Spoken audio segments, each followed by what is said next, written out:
Okay, now let's look at saving strategies. Number one, we need to adapt a saving culture. We need to adapt a saving culture. And what I'm basically saying here is that as a lady, saving is a doorway to wealth creation. If you are not saving, you are empty.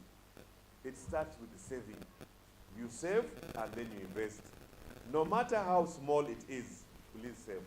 And I think we have shared and agreed that you can start saving from 100 shillings over a period of time. Many women open savings account. They said we have been living dangerously. I can something small and you can start today. And let us teach every member of our family to know how to save. Let's teach everybody around our circle of influence to know how to save. Number two, let's enforce financial discipline. In order for us to have financial discipline, number one, I want to build that house. I want to buy this factory. I want to buy this equipment. I want to increase on my product portfolio. Just like we saw the case of Please, it starts with the goal. Have that goal. Visualize that goal. It will motivate you to save. Number two, create a budget. Always work with a budget. Work with a budget. Very, very key. Number three, put paying your trading license. If you are a big company, do you have audited books of accounts? Because ladies, the opportunities are going to come for you. Some of you might go and say, I want to supply Stanbic with certain items, food items. I want to do cleaning services. I want to do this.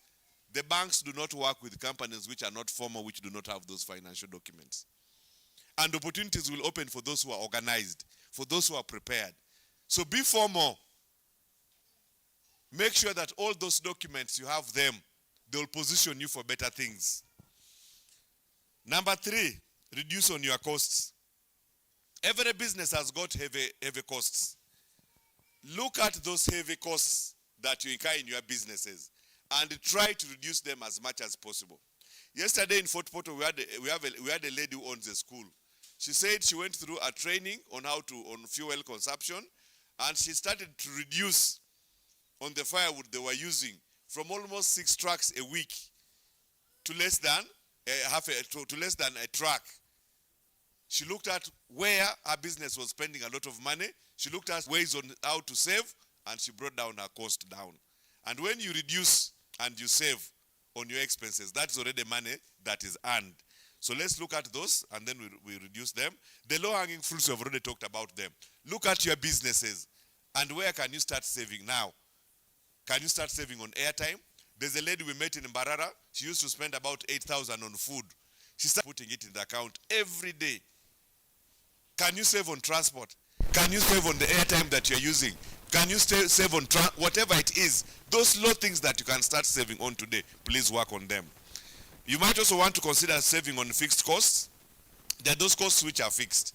For example, maybe you are renting a big office or you are renting a big premises. Can you consider renting a smaller one? Or can you work from home and then you go online and sell your products online? Those are all things for you to consider. And then can you also optimize on your variable costs? And finally, can you reduce on the wastes that happens? You have seen even like, for example, the tailors. There are people, Gulu. She used to collect all the wastes that other tailors would throw as dirt, and then she would pick them and make handbags out of them or make pillows.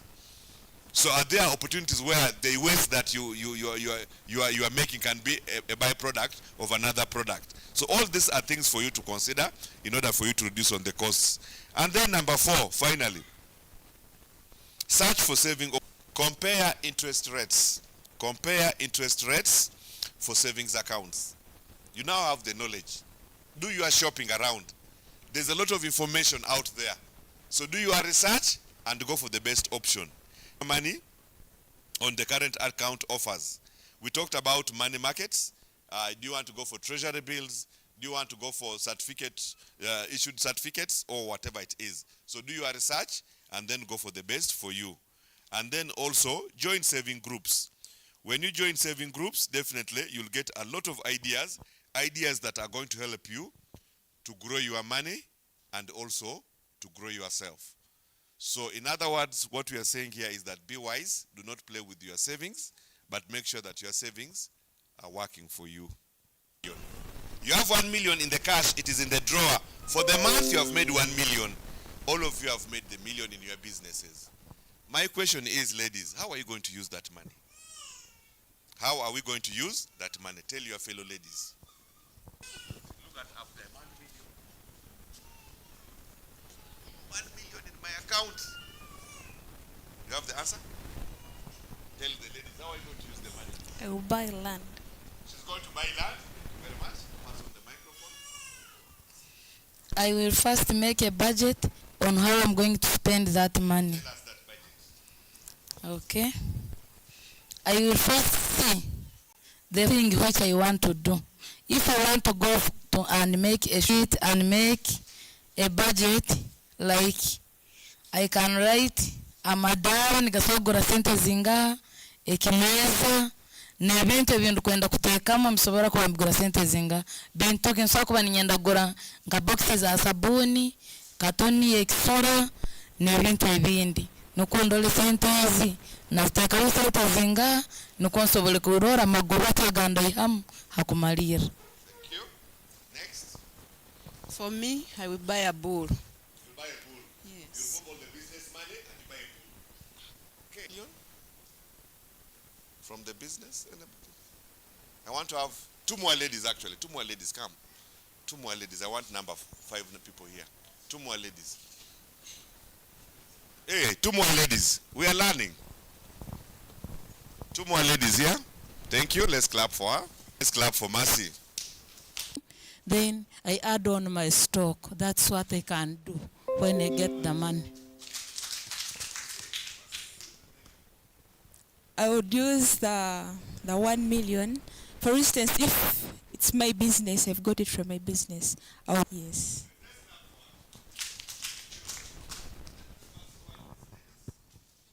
Don't go yet.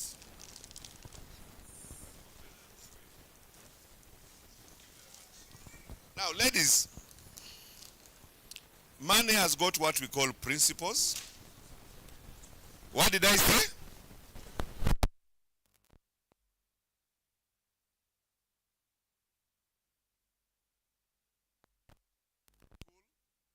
We learned about certain principles. We learned about the principle of gravity, that whatever goes up must come down. Yesterday somebody reminded me about in Europe and in America. I own a business. I have got 1 million. What the Jews will do in this first pot you can write their expenses. Your business has got expenses. They put 50% of their money. It goes into what? Expenses. What did I say? What is this? Expenses. How much? Ladies, if you are not telling me this, I keep quiet and I go away. Because this is very important. What is it? Expenses. How much do you put here? 50%. One more time, what is it? Expenses. How much do you put? 50%. How much do I remain with? 50%. How much do I remain with? 50%. This pot is called investment. This one is called investment. I put there 20%. Move this way. Which pot is this one? How much? This pot is? How much do I put? What do I remain with? 30%. I come to this pot. This pot is saving 10%. Come here. Wait. This pot is? How much? This pot is? How much? This pot is? How much? What do I mean?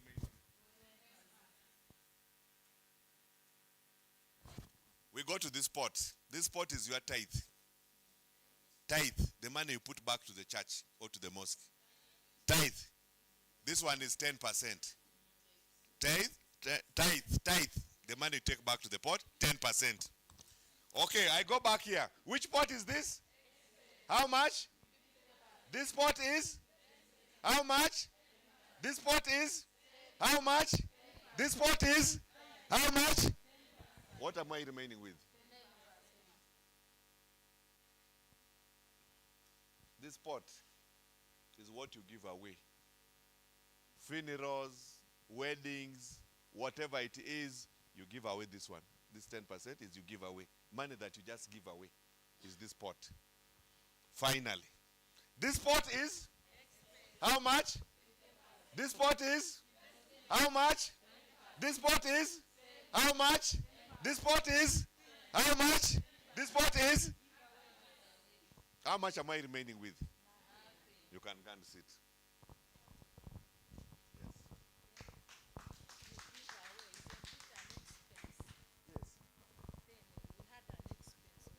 Which one? That money is, you know what you give comes back. There's a policy of giving. If you know the Indians every Friday they have money which they just give. But you must also budget. The other one is to help you with your business expenses. This one you are just giving away. So now, the Jews use that formula. And no wonder if you give a Jew $1 million, he knows what to do with. Give Ugandan 10 million right now. By tomorrow or by a week after, the money is he's already applying for another loan. So you might find this format that I've explained to you useful on how to manage your money. Before I conclude, what questions might you have? What we have covered. Questions, comments, observations? This is your time to ask.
Abakyala, good morning.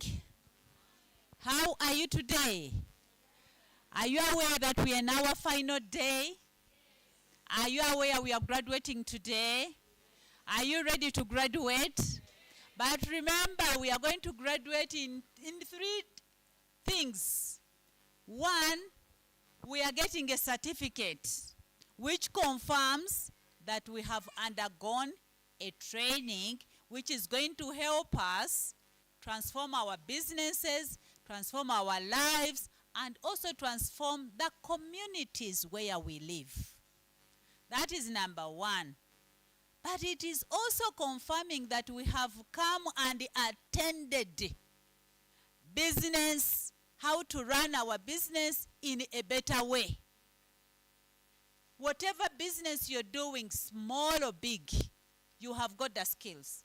And I believe they have been very practical, and I believe they are going to help you in your businesses. And number 3, we want to see transformation in you. So by you spending time here, kitegeeza nti ogenda kuleeta enjawulo mu byenfunayo. Ani ali ready okukyusa ebyenfuna byaku bibeerewo enjawulo? Ffenna tusazeewo twagala kubeera nga tukyuka. Kandabe emabega eyo. Are we ready? So as you graduate, just know that you are graduating. Ogenda kukyusa ebyenfuna byo. Ate ebyenfuna byaffe tugenda bikyusa mu ngeri ennungi, tweyongera okulaba nga tutuuka ku kye twegomba. So tubadde tusoma, musonyiwe jjo tetwabaddewo naye nga twabadde tulina abalabe twabadde tugenze okulaba Fort Portal, but I'm sure Mwami Martin yabayisiza bulungi. Awo kirungi nnyo. Tuyize ebintu bingi naye ate twagala bye tuyize tubiteeke mu nkola. With our program Stanbic for Her, okusoma kuno kukulu gye tuli lwa nsonga. Twagala abakyala bakole bizinesi zaabwe n'obukugu, bakole bizinesi zaabwe n'obumalirivu, bakole bizinesi zaabwe zisobole okubeerawo leero n'enkya n'olunaku olukola ki olulijja. Abaana bammwe basobole okusikira bizinesi zibeere nga zikola ki zigenda mu maaso. Kye bagamba nti nno mu luzungu tubeere ne legacy. Omuntu amanye nti gundi yalekawo mukululo bizinesi ye gye yatandika nakati ekyakola ki ekyaliwo. Naye tunaabikola tutya? Tujja kubikola nga bye batusomesezza tubiteeka mu ki mu nkola. Kasa tunaabireka mu ruumu muno ne tubireka ku Britop Hotel, tujja kusigala kyekimu. Ante si kye twagala. Ffe programu yaffe etambula bweti. Tutandise olugendo nammwe, tugenda kubagoberera, tulabe nti buli omu ekirooto kye akituukako. Bw'oba olina ekirooto omukolo waggulu, waliwo ayagala okusigala nga mwavu, obwavu buluma, naye bw'oba nga oyagala okubeera ng'okyukako, tutambule ffenna. Tuzze ne tusoma ne babasomesa ebintu. Omulimu gwange naawe kulaba nti no bye tusome tubiteeka mu nkola. Tugenda kola tutya? Tugenda kola bwe tuti. Bwe baba nga batusomesezza nti nno tulina okweterekera ssente, tulekera awo ssente oziteeka mu bubokisi.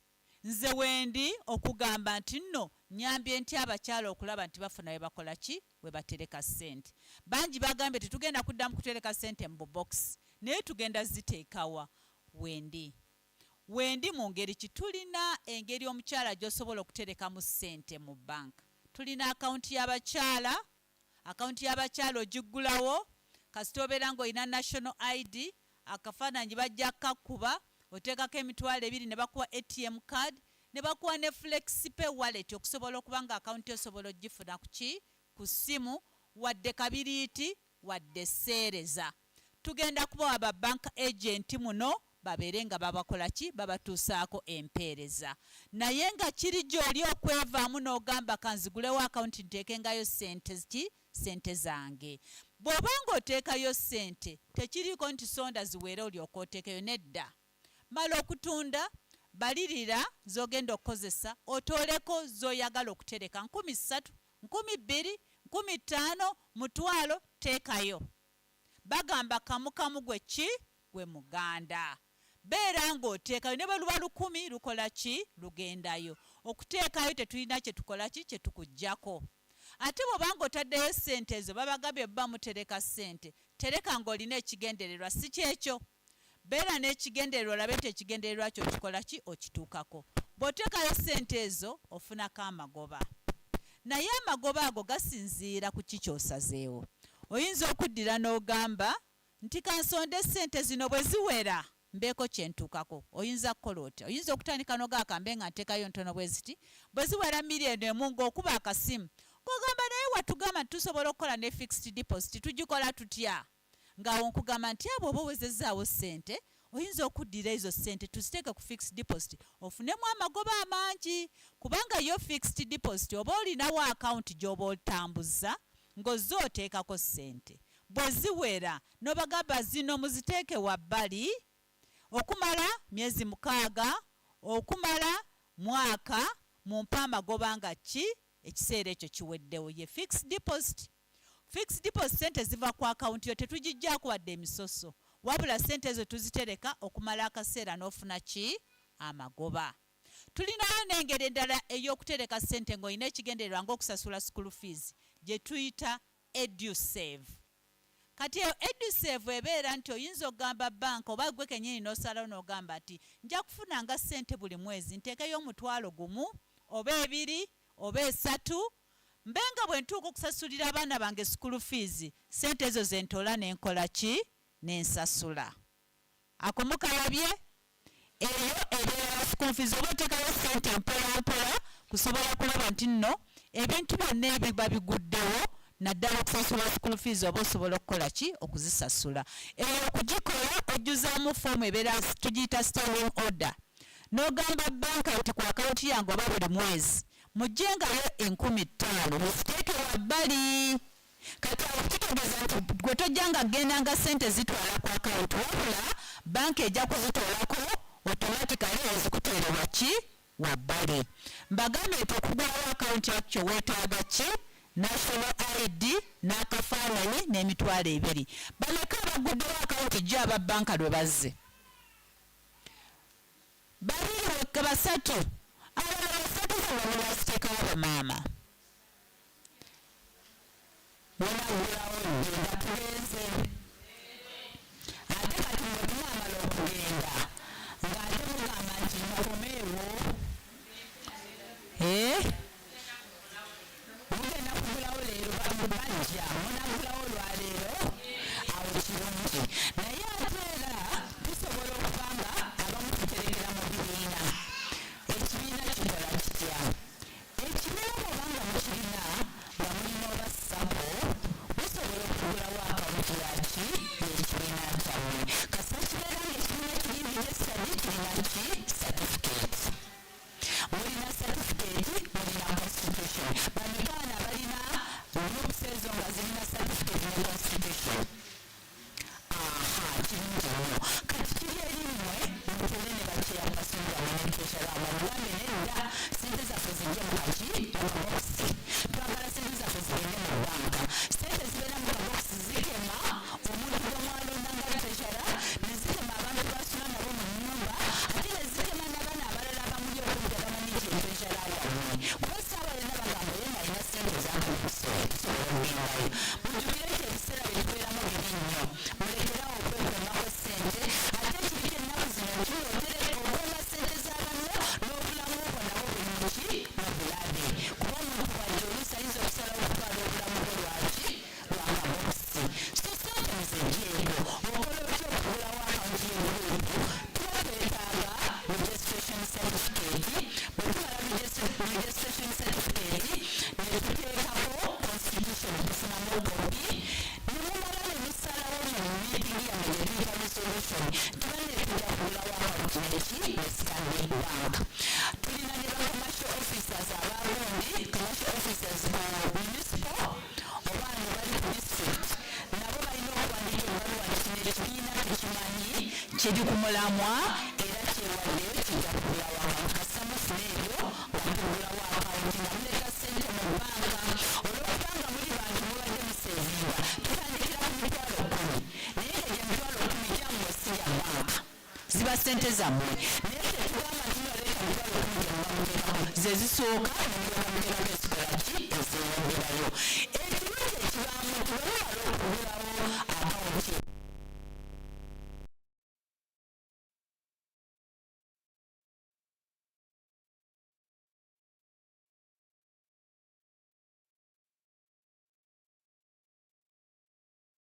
iranga sente ozitambuza ozitwalira treasurer kumukema onyiga simu yo sente nezigenda butereevu muki ku akawunti ey'ekibiina treasurer nafuna message naawe nofuna message nti okoze eki ofune sente manyi nti bwemubeera ne sente ezo mu kibiina kyammwe oba mu ssako mumanyi okwewola tekitegeeza nti sente bwezitereka mu bbanka temujja kwewola musobola okwewola era ku sente zammwe ez'ekibiina kitegeeza nti no bwe muba nga musazeewo mu kibiina nti bano be bagenda okufuna sente treasurer ajja kugenda era ku ssimu ye kwennyini anyige nti tugenda kuwa omuntu ono sente bw'anaanyiga kuba tubawo ekiyitibwa flexipay merchant okwo kwagenda n'anyiga n'agamba ono tugenda muwa sente bwe ziti bwe baba nga kuliko ne chairman nga be balina obuvunaanyizibwa ku sente bw'anaamala okunyiga nti gundi tugenda muwa emitwalo 10 bw'anyiga nga ne chairman afuna message nti gundi tusazeewo tumuwe million tumuwe sente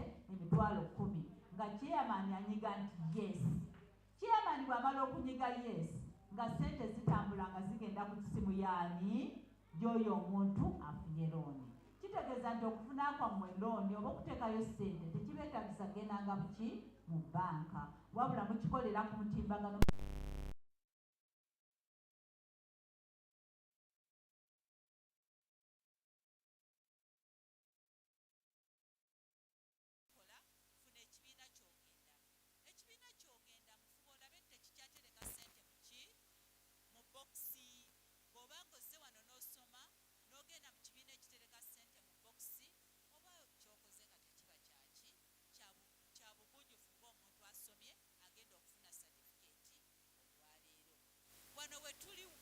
wetulinawo abantu abalina bizinesi nga ziri registered waliwo omuntu alina bizinesi oba essomero oba kinga eri registered tubalinamu kale bwetuba nga tetubalinaamu abalala abaagala okutandikawo bizinesi zammwe sekinoomu wangi abalina sekinoomu nazo tusobola ozikola ki okuzitwala naye mbadde nsaba tumanye bameka abalina sakozi muno tulinamu sakozi meka tuzitegeere kubanga kinkakatako okulaba nti nno nzigoberera nga ziggulawo akawunti kati mbadde mbasaba abaagala okugulawo akawunti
era sente za projects bezijja tuzitwala mu ngalo ebiseera ebisinga ziyita kwagala obusize mmwe ate olwokufuna obusize ziyitamu obusize mmwe kati wemala obusize mmwe ziri mu bokisi olina mutereka mu bokisi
accident ey'omukyala ya 25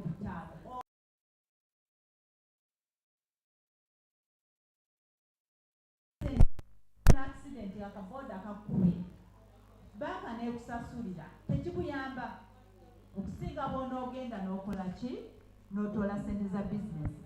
Njagala obbawa example ey'amaanyi eyakabeerawo yo bwe baddeyo leero ku makya abamuwulidde ekigudde ku luguudo lw'Entebbe Road. Mulabye omwami eyapaka emmotoka ye eri awo ekiro ne kijja ne kimukola ki kyatategese naye labayo kibi obulamu nabo bukoze eki bugenze emmotoka naye ekoze eki.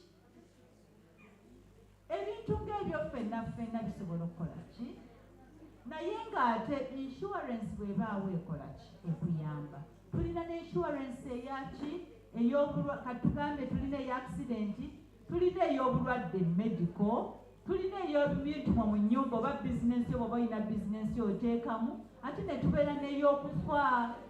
Bannange ffenna tuli mu lugendo naye ekikulu kiri nti ssaawa ey'enjawulo zonna tuzirina naye nga ssente zaki za wansi ddala.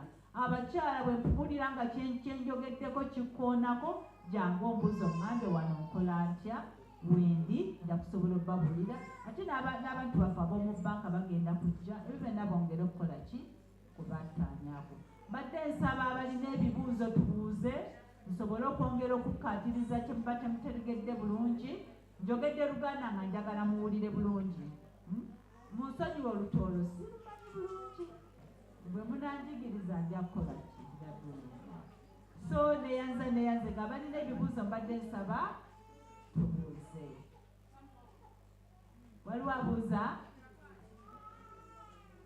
Waliwo abuuza njagala mukyala Masi bannange nkwagadde nnyo. Omukyala ono agenze n'ayogera ekintu n'agamba nti bwe tuba nga twazze wano ne tumala obudde bwaffe ne tujja wano ne tutaggulawo akawunti gwe kennyini weeryaza amaanyi. Kiringa nga bwe banakuteeka emmere mu maaso n'otakola ki n'otagirya osomye omaze obudde transport omutaddemu kyokka ogamba nkomyawo. Abaana baffe mubasitudde mubaleese mubatawaaniza bali wano maama avuddewo n'akawunti tagikoze eki tagigudde nyiyi. Okay, kirungi nnyo. Waliwo abuuza njagala kumanya oba waliwo ayagala okubuuza ekibuuzo. Waliwo ayagala okubuuza ekibuuzo naye nga bwe njagala okuddamu obbakkaatiriza nti ffe nga aba Stanbic Bank abakyala tubayamba mu ngeri nnyingi. Ekisooka gy'emisomo gino gye tubatuusaako. Ekyokubiri tubayamba okubawa ebintu ebisobola obbayamba obbakulaakulanya kye tuyita information. Singa wabaawo ekintu kyonna kyonna ekitagisa okumanya oba bya mu mateeka naddala mu by'okusuubula tugezaako batuusaako information esobola okubayamba. Ne projects z'abakyala ezibeerawo mu ggwanga nazo tuzibatuusaako okulaba nti tubateekateeka musobole okulaba nti projects ezo tezikola ki tezibayitawo. Tubawa ekiyitibwa networking opportunities nti bwe mutuula awamu bwe muti musobola okuwanyisiganya ebirowoozo ebya bizinesi ebizimba ebireetera abakyala okuba nti buli omu ayamba munne so si kubeeraawo nga buli omu abeera mu competition nze nsinga nedda tuyambagana okusobola okulaba nga tukola ki twekulaakulanya tubawa n'obuyambi obulala mu ngeri y'okugulawo obutale bwaffe tubuggulawo tutya tuyinza okuba nga muno tulinamu abakyala nga balima emmwanyi naye nga balima emmwanyi ng'osanga tebalina katale ka mmwanyi tubayamba okubawa amakubo obutale netubakonnekitinga ku bantu abayinza okugula ebintu byammwe naddala kaŋŋamba abali mu crafts abali mu bulimi bonna tusobola okukola ki okubagulirawo netugaziya obutale bwe tuba tugaziya obutale tetugaziya butale bwa mu Uganda bwokka oba bwa mu Kyengegwa oba mu Potopoto tubakonnekitinga ku butale mu Uganda mwonna netubakonnekitinga oba Kampala Gulu Arua Mbarara naye ate bwe tuvaawo ng'omaze okukulaakulana n'ekintu nga kyotunda kiri ku mulembe tugulawo obutale bw'ensi ez'ebweru tulina abakyala bali mu bya bulimi bali Kampala abamu bali Mukono abamu bali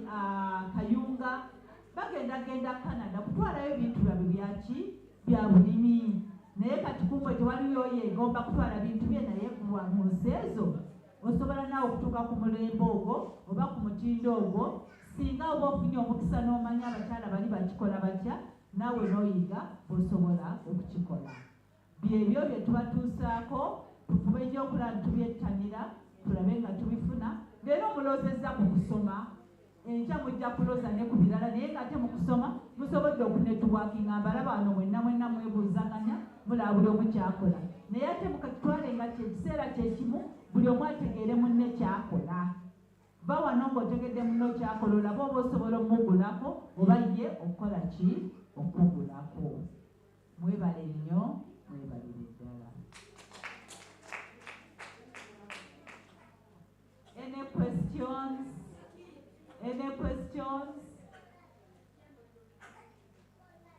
No questions. Kale ngenda kubalinda kugulawo accounts. Kale mwebale nnyo mwebalire ddala. Thank you, Madam Goretti. We are waiting for the action plans. Action plans, President.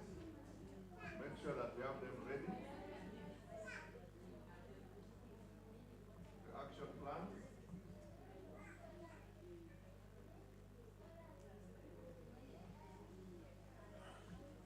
Action plans, we are waiting for them. Thank you.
mwasiba muta session ebaireta omusomesa waitu tumuhereze ngale za amani tumugale mwamana bweche kyakozire. Asante sana mara itwena tutiremu kale ezo sibaire ngalo zo kumusima abakwetaga kigura account information tugitungira already kandi twena turahire twarokoka tutukyagala kwahora sente mu madara no mubina twazagenda halansi lunch ya dakika batwerizi 10 zonka tujagenda kuli baitu takagenzire a moment please takagenzire ba members abanyakwizire leti tujakuna challenge in terms of getting certificates abo kubolede attendance list yaitu bagitoyere no balione bayihamba bara go kushuinga certificates atibola batasainingire nkiza kuoleka nti omusomo gona togwatendingire so leka tulirizangane bora batagisangireho ekikumanyisa izireleti kandi totuinfomingire kanti waiji baitu tubaza kubiterekereza mpora mutatina oirokiri haliyo gurwatendingire kiro kimo oba kimo nekichweka baita abandi abanyagerezeho already certificates zaidi ziriyo ziri mu process nimbasaba ndio turabaga tuhewe ubugabo musomo kagunu reka tujumbire reka tuguhereza obwire wadene ebintu ebindi tubyetaga kubikora mwebale muno esara yo kugenda cyane sana reka itwena tuhereze ruhange kitinisa omusaijo ngo wa amani twemera musabe sara eyo kugenda kule cyane sana abacyara tugambira itwena twemeze tuteka mu ruhanga waitu ekitinisa ruhanga nabahumugisa mukama ruhanga oburungi embabazi nyingi muno ningoza kusima nkagarura ekitinisa abo ekiro kine kirungi cyo tuhayire kandi nekisembe cyo bomeze cyo tuherize nikusima mukama abo basomesa baita abarungi mukama wangu oburungi wekisabo tuherize kiro kinu kandi nyongera kusima abo aboli madamu Fiona abo kutekaniriza kakino ita abacyara bachegevu kandi ruhanga embabazi nyingi omukaye kano nikusima habo ekyokulya ekinyakutekanizibe tugenda kulya nisabo chezo kerezo mugisa kandi tabagenda kirya naito tuherezo mugisa otereze namani otoramara kirya agukora kunje mirimo yawe omwibali amukama Yesu Kristo. Batugambe dakika 10 abakingura account naito tuizahane hamezenu